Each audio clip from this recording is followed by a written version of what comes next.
बांग्लादेश जहां पर हिंसा से हालात लगातार बेकाबू होते हुए नजर आ रहे हैं। आरक्षण को लेकर छात्र और सुरक्षा बलों में झड़प बढ़ गई है और अब नतीजा ये कि हिंसा में अब तक 133 लोगों की मौत हो गई है।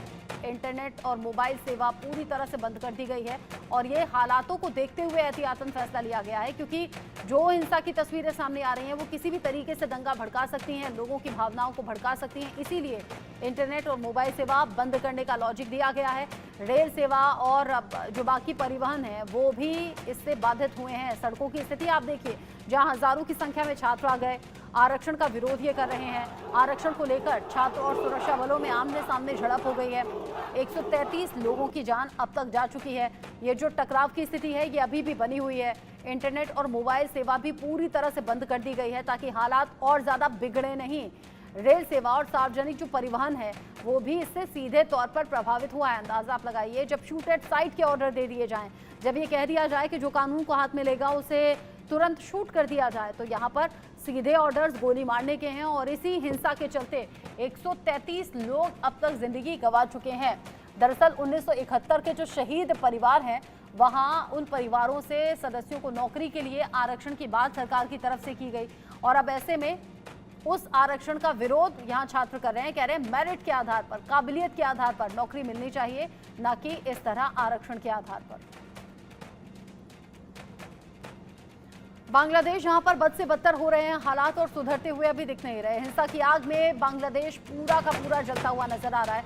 ऐसे में सरकार ने शूट एट साइट का ऑर्डर दिया है। जो हालात अभी बने हुए हैं, शूट एट साइट मतलब ये कि जो कानून हाथ में ले उसे सीधे गोली मार दिया जाए। उपद्रवियों को देखते हुए गोली मारने के सीधे सीधे आदेश हैं। हिंसा को देखते हुए पुलिस ने कर्फ्यू भी बढ़ा दिया है। जो शुक्रवार रात में कर्फ्यू लगा था उसकी अवधि को और ज्यादा बढ़ा दिया गया है, क्योंकि हालात अभी भी सामान्य हो नहीं रहे। लोग सड़कों पर आ रहे हैं, उन्हें कंट्रोल करने के लिए सुरक्षा बल का प्रयोग कर रहे हैं। ऐसे में गोली चलाने के आदेश के बाद अब यहाँ मुश्किलें और ज्यादा बढ़ जाएंगी, यानी कि हालात और ज्यादा बिगड़ते हुए यहाँ पर नजर आएंगे। बांग्लादेश जहाँ पर हालात बिगड़ने के साथ ही कर्फ्यू लगाया और फिर उस कर्फ्यू की टाइमिंग को बढ़ा भी दिया गया, क्योंकि किसी भी तरीके से हालात अभी सामान्य नजर नहीं आ रहे हैं।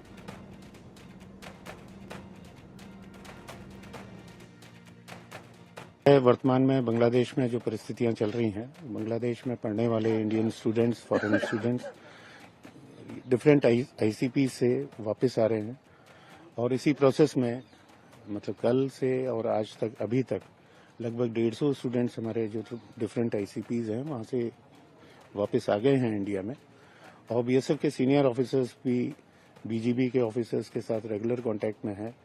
इसका उनका जो वापसी का जो प्रोसेस है उसको फैसिलिटेट करने के लिए, और हम लोग बीएसएफ भी हर आईसीपी पे हम लोग भी पूरी तैयारी है और हम लोग भी पूरी तरह से फैसिलिटेट कर रहे हैं इनकी वापसी के लिए।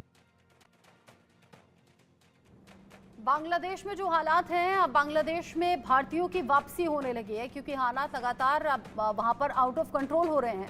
ऐसे में जो छात्र हैं वो भी वापस लौट रहे हैं। 778 ये छात्र हैं जो भारत लौटे हैं।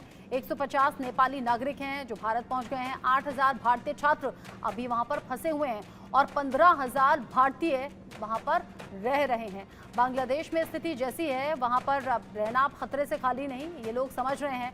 खासतौर से वो लोग जो दूसरे देशों से जाकर बांग्लादेश में बसे हुए हैं या फिर पढ़ाई के सिलसिले में पहुंचे हैं।